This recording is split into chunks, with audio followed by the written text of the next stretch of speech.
através do jejum, Deus te dará vitória espiritual. Através do jejum. Eu creio que esses 21 dias aqui, desde segunda-feira, uma batalha começou a acontecer.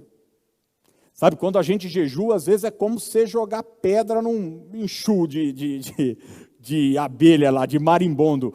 A coisa começa a ferver, alguns problemas, algumas lutas, alguns levantes. Eu quero dizer para você que é normal, é natural, é sinal de vitória.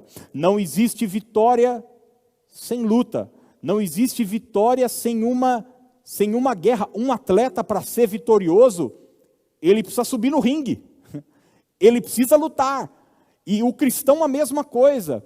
O jejum é uma atitude de guerra, é uma ação de guerra, e é através do jejum que nós teremos vitória na nossa vida espiritual. Eu tenho batido muito nessa tecla aqui nesses dias, que se a guerra é espiritual, as armas devem ser o quê? As armas também devem ser armas espirituais. E o texto de 2 Coríntios capítulo 10, é um trecho bíblico que vai nos levar a esse entendimento. Você vai ver até algumas palavras que propositalmente estão grifadas, que é para você lembrar de uma guerra, de uma batalha. Olha o que o apóstolo Paulo nos diz. Porque embora andando na carne, não militamos segundo a carne. Olha essa expressão, militamos. Vem obviamente de militar. Ele continua, porque as armas da nossa milícia, mais uma vez um termo militar, não são carnais, e sim o quê? Poderosas, uma expressão que remete a poder. Elas são poderosas em Deus para destruir fortalezas. Mais duas palavras que nos trazem o entendimento de uma batalha, de uma guerra que está acontecendo, anulando nós sofismas. Sofismas são pensamentos mentirosos. Ele tem uma aparência de verdade, mas no fundo é um engano. Essa batalha espiritual tem esse poder de anular essas mentiras que Satanás tenta plantar na nossa mente e no nosso coração. E toda altivez que se levante, mais um termo de guerra, um levante contra o conhecimento de Deus. E levando cativo, fala de cativeiro, mais um termo que nos remete à guerra, levando cativo todo pensamento à obediência de Cristo. Em nome de Jesus, guarde isso. A batalha que nós estamos estabelecendo é uma batalha espiritual. Nós não lutamos contra carne e sangue. Seus inimigos não são pessoas. Seu inimigo não é alguém da sua família. Seu inimigo não é o seu ex-marido ou ex-sócio. Seu inimigo não é o seu supervisor na empresa. A Bíblia diz que os nossos adversários são principados e potestades. Portanto, as armas que nós devemos usar para combater esse inimigo espiritual são armas espirituais. E nesses dias nós estamos aprendendo que o jejum é uma dessas armas. Gente, o jejum é como se a gente tivesse o seguinte: a gente vive numa luta, vive numa batalha constante, e a gente está orando, a gente está vigiando, são atitudes também, são armas de guerra. Quando a gente jejua, é como se a gente chamasse uma artilharia mais pesada. É como se a gente pegasse um equipamento mais forte. Nós estamos ali na guerra com 38, com 22. Quando você jejua, vem a bazuca, vem o canhão, vem a artilharia pesada. Ou seja, nós estamos turbinando a nossa guerra espiritual. Certamente obteremos vitória no nome de Jesus Cristo, porque através do jejum Deus nos dará vitória. Você sabe que Daniel viveu essa experiência, né? Por 2 momentos ali na história de Daniel, bem no comecinho, ali no capítulo 1, e depois lá no capítulo 10, você vai ver uma atitude de consagração de Daniel. Daniel era um grande líder, um homem de oração, ele tinha um cargo político, né, ali no cativeiro, diversos reis passaram, Daniel permanecia, ele era um sábio no palácio, e por algumas vezes você vai ver essa atitude de Daniel jejuar, porque a luta era tão intensa, a batalha era tão intensa, que Daniel tem essa percepção, que ele não pode só orar nesse momento, que ele não pode só vigiar nesse momento, que ele precisa fazer algo mais, ele precisa mergulhar mais fundo, ele precisa ir adiante. E eu quero ler com você um trecho que vai nos mostrar como o jejum de Daniel foi evidenciado como um momento de batalha e de luta. E eu quero ler com você Daniel, capítulo 10, versos 12 e 13, que diz o seguinte: Então, me disse, não temas, Daniel, porque desde o primeiro dia em que aplicaste o coração a compreender e a humilhar-te perante o teu Deus, foram ouvidas as tuas palavras, e por causa das tuas palavras é que eu vim.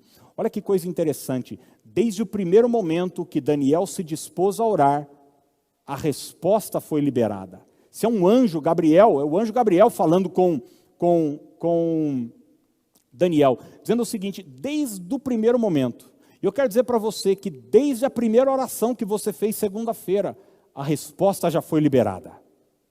Mas olha que coisa curiosa, o texto continua: mas o príncipe do reino da Pérsia me resistiu por 21 dias. Príncipe do reino da Pérsia, o texto está se referindo a uma potestade, a um principado, a um levante espiritual contra Daniel, a uma guerra espiritual. Existem demônios, existem principados, existem potestades que tomam conta de países, de regiões, de nações, e era exatamente o que estava acontecendo aqui. E ele diz o seguinte: mas depois que o príncipe da Pérsia ter me resistido por 21 dias, o texto continua, porém Miguel, que é o guardião de Israel, da mesma forma que existem demônios que vão tentar influenciar uma região, você vê às vezes uma região de um país onde o sexo desenfreado, a prostituição é natural, às vezes é um bairro, às vezes é uma cidade, é normal, tem um demônio que toma conta de uma região daquela lá. Da mesma forma, existem regiões que anjos do céu são responsáveis por aquela região. E se você ler a Bíblia, você vai descobrir que maior são os que estão conosco do que aqueles que estão no mundo. O texto continua dizendo que Miguel, um dos primeiros príncipes, veio para ajudar-me, e eu obtive vitória sobre os reis da Pérsia. Gente, Daniel orou, a vitória foi liberada. Entre a vitória liberada por Deus e a vitória concretizada na vida de Daniel, existiu um entrave, uma batalha. No meio de tudo isso, Daniel estava fazendo o quê? Daniel estava jejuando, Daniel estava se consagrando, e a Bíblia diz então que Miguel, o príncipe do Senhor, foi enviado para que a vitória se estabelecesse de forma plena, de forma concreta. Eu sei que às vezes isso parece doideira para a gente, os nossos olhos não estão vendo, Nosso físico não pode ver isso de forma clara, mas entenda o que Deus está preparando para quem o ama. O olho não viu, o ouvido não ouviu, o coração não consegue compreender, mas Deus vai fazer, Deus vai realizar.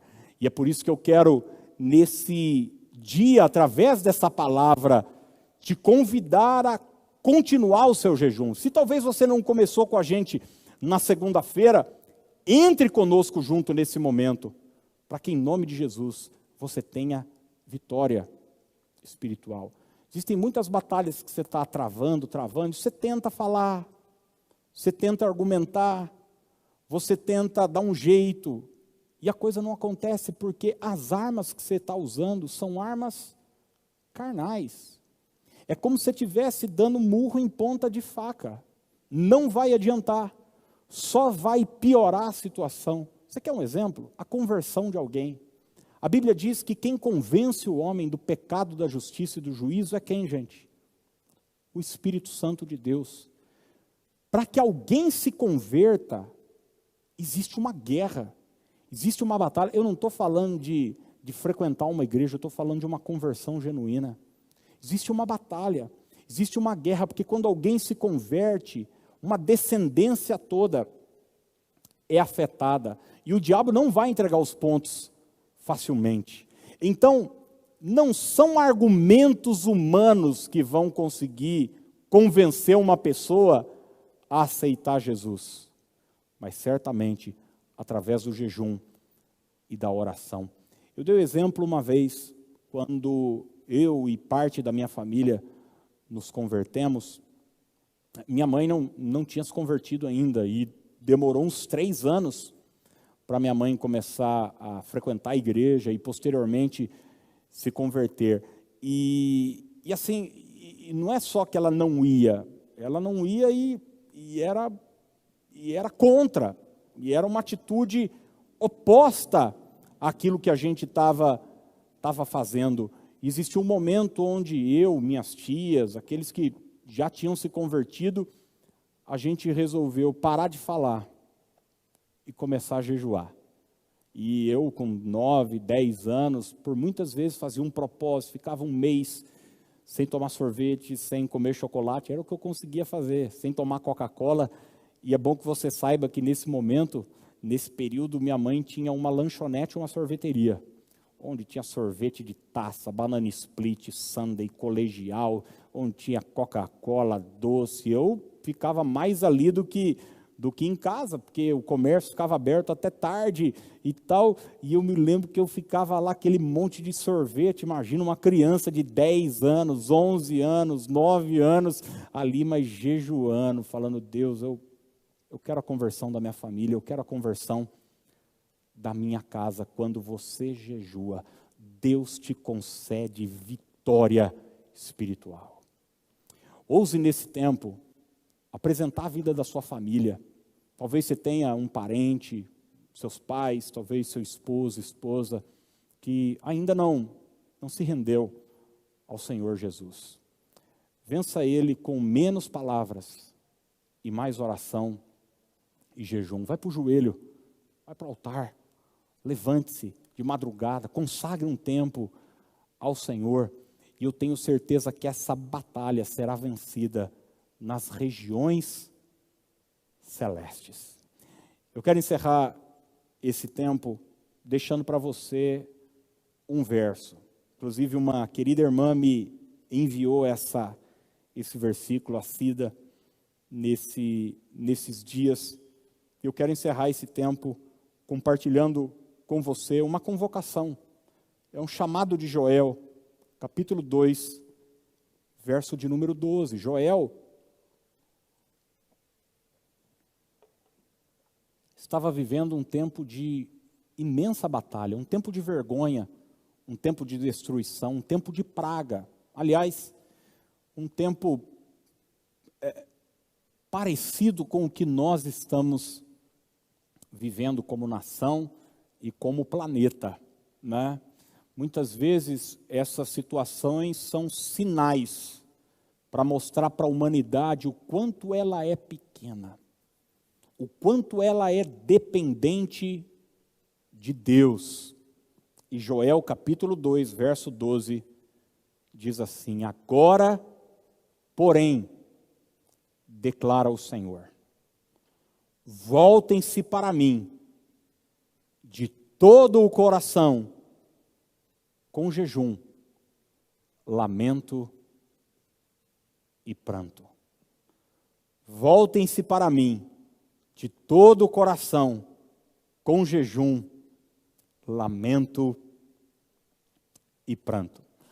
Sabe, hoje eu conversava com a minha esposa, ontem à noite, falei, nossa, Dani, me deu uma fome de madrugada.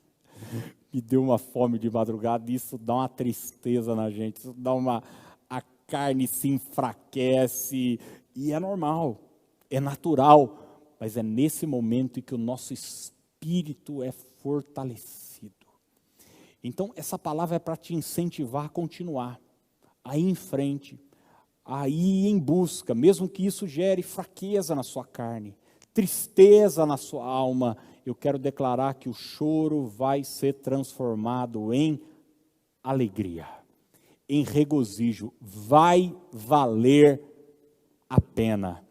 A minha orientação para você é essa: foque na recompensa, foque na recompensa. Quem faz exercício físico, de repente uma musculação, um pilates, no momento dói, no momento é desconfortável, mas quando você tem o resultado, você fala, poxa, consegui chegar na minha meta, perdi uma medida, perdi alguns quilos, enfim, entrei naquela calça que não servia, daí você olha para trás e diz, pô, valeu o sacrifício. Eu quero declarar para você que quando você estiver com essa criança nos braços, quando você estiver com o seu negócio prosperando, quando você estiver com a sua família toda na casa de Deus, seu esposo, sua esposa, seus pais, seus filhos, seus netos, você vai olhar para trás e dizer, valeu a pena o sacrifício, valeu a pena ter pago o preço, valeu a pena ter entrado naquela batalha, através do jejum, Deus te dará vitória. Amém, gente? Que essa palavra você guarde no seu coração, guarde no seu espírito, guarde na sua alma.